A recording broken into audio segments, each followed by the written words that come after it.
continuo con unas informaciones generales sobre los datos abiertos. En esta parte abarcaremos el mundo libre, que es el ecosistema de las iniciativas libres, además de los datos abiertos. Seguiremos con los beneficios de los datos abiertos, tanto al nivel del gobierno abierto como de la ciencia abierta.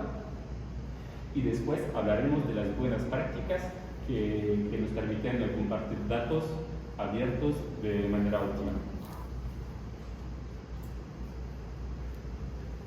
Retomemos la definición de lo que son los datos abiertos. Son datos que son disponibles, y cuando aquí digo datos se trata de tablas de datos o de capas de datos georreferenciados, pero ambos son datos estructurados que se pueden leer de forma automática por procesos programáticos. Tienen una ética similar a otros movimientos libres, de que les puedo hablar ahora, como el acceso libre, que es un movimiento hacia la compartición de los artículos de ciencia de forma libre sin que los lectores tengan que pagar un abono a un periódico de ciencia. Se llama Open Access en inglés, y como ejemplo de esta iniciativa podemos hablar del repositorio Biomed, que es un repositorio donde se acceden artículos de ciencia de calidad con una revisión y que es gratuito y de acceso libre. Eso es hacia la ciencia abierta. Después hay el contenido libre o Open Content, que rige los contenidos que nosotros seres humanos pueden leer. Estos se oponen a los datos abiertos que se leen de forma programática. Como contenido abierto podemos hablar de los textos, de las fotos, de las películas, y como ejemplo de esto les puedo hablar de Creative Commons, que es la licencia que se usa para compartir elementos, contenido en Wikipedia. Si uno de ustedes sube una foto a Wikipedia, la sube con la licencia Creative Commons, que permite que los demás la reusen sin problemas. Por fin, el software libre o el código abierto o open source se relaciona con los programas que podemos compartir y reusar sin patentes y sin derechos de autores. A este fin, les quiero hablar un poco de la acción de Intran en términos de ecosistema abierto. De hecho, el trabajo de CISPRA, que somos nosotros, con el Intran, cuenta con varias iniciativas abiertas en el marco del desarrollo del Plan de Movilidad Urbana Sostenible. Desarrollamos una herramienta de previsión de la demanda. Esta herramienta se desarrolló en Python y el código de esta herramienta es abierto, lo compartimos en el Internet, tanto como el modelo de Santo Domingo. Estas dos cosas son ejemplos de código abierto. Pero no solo se trata de código abierto en esta iniciativa, ya que el Intran decidió compartir también sus bases de datos que permiten el funcionamiento de esta herramienta. Estas bases de datos son las bases de datos de la encuesta de movilidad del Gran Santo Domingo o la encuesta de hogares. Conjuntamente con su modelo, el Intran compartió la encuesta de movilidad, y las tablas de la encuesta de movilidad se llaman datos abiertos en este ejemplo. Aquí vemos la página en la cual se compartió tanto el código abierto de la herramienta como la encuesta de movilidad y sus tablas. En GitHub, que es un repositorio de compartición de software libre. En esta presentación nos enfocaremos en los datos abiertos. Todo del contenido y de la ciencia abierta no es el asunto de hoy. Nos enfocaremos entonces en las tablas de datos que se acceden en el Internet. Les quiero entonces presentar los beneficios que vemos en los datos abiertos para un gobierno. El primer beneficio que vemos es la transparencia y la responsabilidad de las instituciones.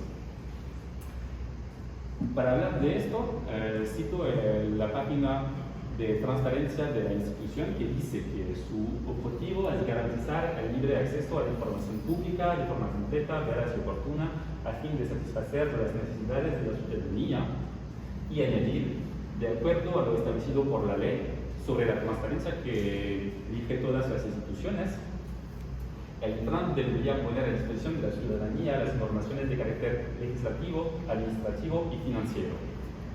Estos documentos son los documentos del funcionamiento de la institución. Entonces, cuando les compartimos, se trata de transparencia institucional para que el ciudadano entienda mejor cómo funcionan sus instituciones y que tenga mayor confianza en el funcionamiento de sus instituciones. Esto es para fomentar la confianza del ciudadano hacia el funcionamiento de sus instituciones.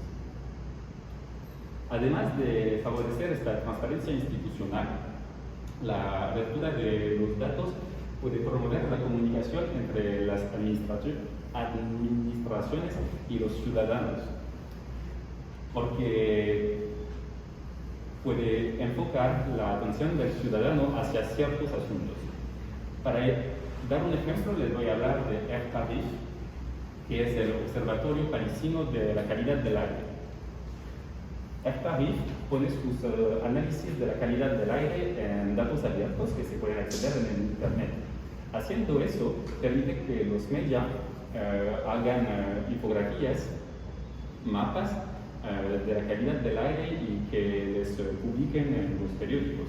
Entonces, el ciudadano tiene en sus periódicos mapas de calidad del aire sin que los medios tengan que hacer cartas hacia el observatorio ni algo así. Entonces, se vuelve más fácil para los medios compartir información sobre este tema y entonces esta información se vuelve más fácil de acceso para el ciudadano. Haciendo esto, Air Paris pone la calidad del aire dentro del debate ciudadano y favorece la comunicación de su asunto. Haciendo esto, también favorece la participación pública, es decir, que el ciudadano se involucre más en la vida pública, en ciertos temas. Y además del ejemplo de Air Paris, podemos compartir el ejemplo de las encuestas de movilidad. A menudo la movilidad forma parte del debate público y político, pero a veces solamente podemos hablar de lo que vivimos nosotros como viajeros, y cuando ponemos los datos de las encuestas de movilidad en acceso abierto, permitimos que todos tengan una visión de lo que de verdad ocurre y no solamente de nuestra percepción de la movilidad.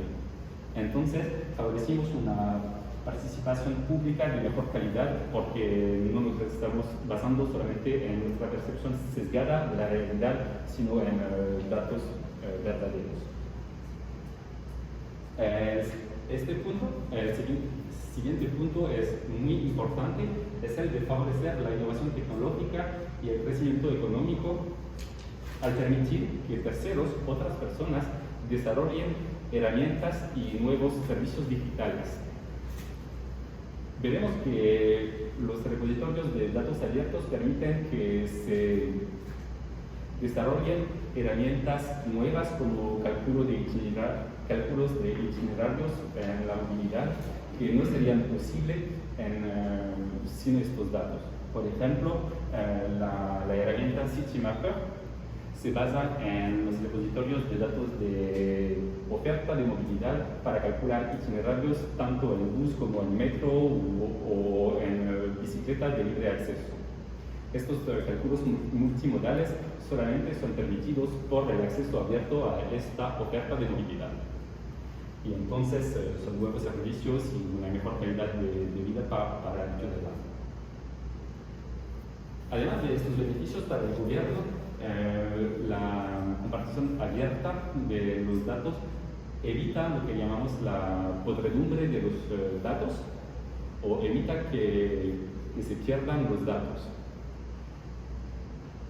Una ciudad que abrió sus datos es la de París, y cuando lo hizo, se dio cuenta que los accesos al sitio web de sus datos abiertos venían por grande parte de sus propios personal. Eran los quienes trabajaban por París, que iban a la página web de los datos abiertos de París a buscar sus propios datos que estaban antes en su servidor interno. Porque a veces entre instituciones, a pesar de tener el derecho de acceder al dato, no lo encontramos y los datos se pudren. El de poner los datos en Internet y de referenciarles con Google evita que se pierdan los datos. Último punto de interés para el gobierno en cuanto a sus datos es que cuando los datos de una institución ya están accesibles en una página web, el ciudadano no tiene que solicitar estos datos, la institución tampoco tiene que atender su solicitud, se vuelve en una menor carga de trabajo para la institución.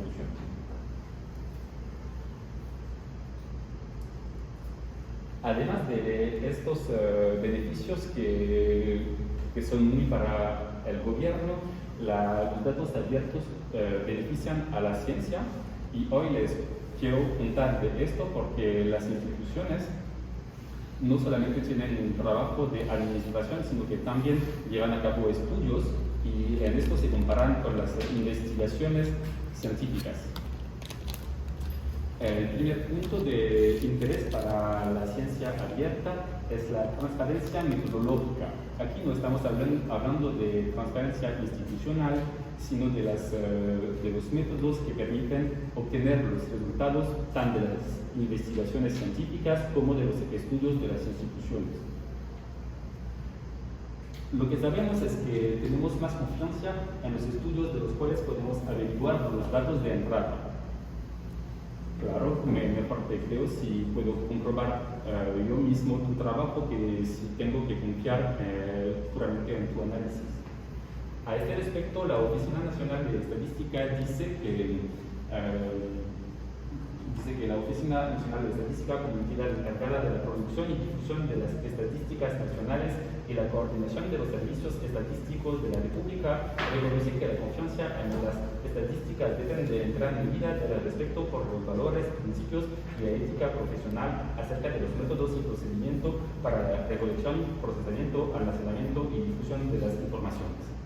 Esto se encuentra en el portal de la transparencia de la ONU, y vemos esta frase que no se trata solamente de transparencia institucional para fomentar la confianza hacia las instituciones, sino también de fomentar la confianza en los resultados de los estudios publicados por la ONU, porque se trata de mejor entender la metodología en sus trabajos.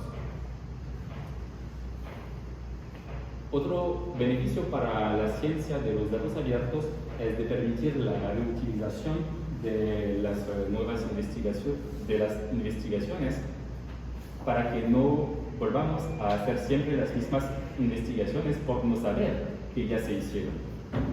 Eso se compara un poco con la podredumbre de los datos solamente no se trata de podredumbre de los datos, sino de podredumbre de los estudios. Y por fin, en la ciencia hemos visto que la abertura de los datos permite atraer los estudiantes y los analistas hacia ciertos dominios de la ciencia, ciertas materias. Y les quiero contar de una discusión que tenía con un estudiante con quien trabajo, que comparaba el estado de los datos en Alemania y en el Reino Unido. Y en el Reino Unido, que fue un país que abrió sus datos hace mucho, se encuentran muchos juegos de datos de transportes en común, mientras en Alemania los datos más se enfocan en el carro público, y al final las publicaciones que tratan de la movilidad en ambos países dependen del tipo de datos abiertos que hay. Muchos artículos universitarios se enfocan en el transporte público en Londres o en los carros públicos en Alemania. Además, después de haber visto los beneficios de los datos abiertos, les quiero compartir unas buenas prácticas para compartir estos datos. Primero en términos organizacionales, como decía, es bien que se socialicen los lugares en los cuales los datos están disponibles para que la publicación no sirva, y tenemos que hacer publicidad de los sitios en los cuales publicamos los datos. Otro punto de organización, a menudo los datos abiertos se comparten con una licencia que se llama ODBL, como Open Database License, o licencia de base de datos abiertos, y que se puede explicar con su moto que nos da a nosotros la libertad de compartir, de crear y de adaptar estos datos siempre que les atribuimos, les compartimos igual y les mantenemos abiertos. Atribución es solamente decir de cuál fuente provienen los datos que compartimos. Eso es la licencia ODBL, y la mayoría de los datos abiertos se comparten con esta licencia.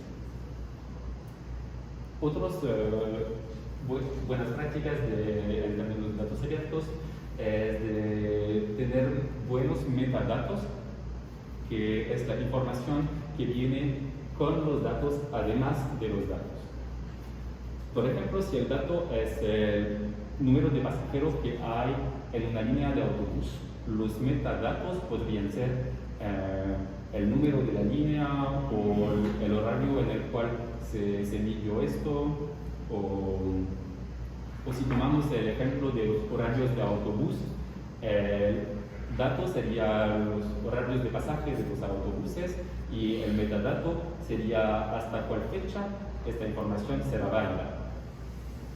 Es importante compartir buenos metadatos con los datos abiertos, porque no tenemos la persona con la que compartimos los datos enfrente de nosotros. No nos puede hacer pregunta y no está al tanto del contexto de la compartición de estos datos.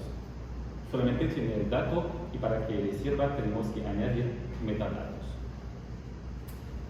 Después se trató en la introducción de los formatos de datos libres, y estas tablas tienen que poder ser abiertas con herramientas libres o accesibles, y como Excel, y entonces los ficheros .csv o Excel son buenos formatos para compartir datos. Aquí se da como ejemplo una página de compartición de los datos abiertos del operador de los ferrocarriles franceses, donde se puede descargar el dato como CSV o Excel o JSON, que es un fichero TXT, más o menos. Además de estos ficheros, vemos aquí que hay la posibilidad de usar la API, que es la interfaz de programación del sitio web, para hacer flujos automáticos de datos, lo que es también una buena práctica para compartir datos abiertos. Los flujos automáticos permiten que cuando hay un sitio web que referencia datos de otro sitio web, haya un flujo del primer hacia el segundo, para que los datos presentes en el segundo siempre estén al día de los primeros, sin que nadie tenga que ponerles de un sitio web hacia el otro. El intercambio se hace a través de un flujo automático que se basa en lo que llamamos API o interfaz de programación.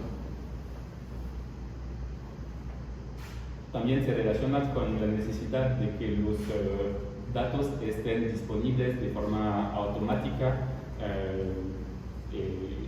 forma parte de lo que son los datos abiertos. Después, relacionándose con los metadatos, hay que haber una documentación clara tanto de lo que son los datos, como los metadatos, como de cómo se descargan, cómo se acceden, para que de verdad sean accesibles. Finalmente, me di cuenta que a menudo los sitios web de datos abiertos no son tan rápidos como lo necesitamos y que entonces los datos, a pesar de tener una licencia libre, no son verdaderamente abiertos, ya que no les pueden acceder. En la República Dominicana hay un portal de datos abiertos que se llama datos.gov.do que no funciona, es una lástima. Solamente comparto mi criterio a este respecto.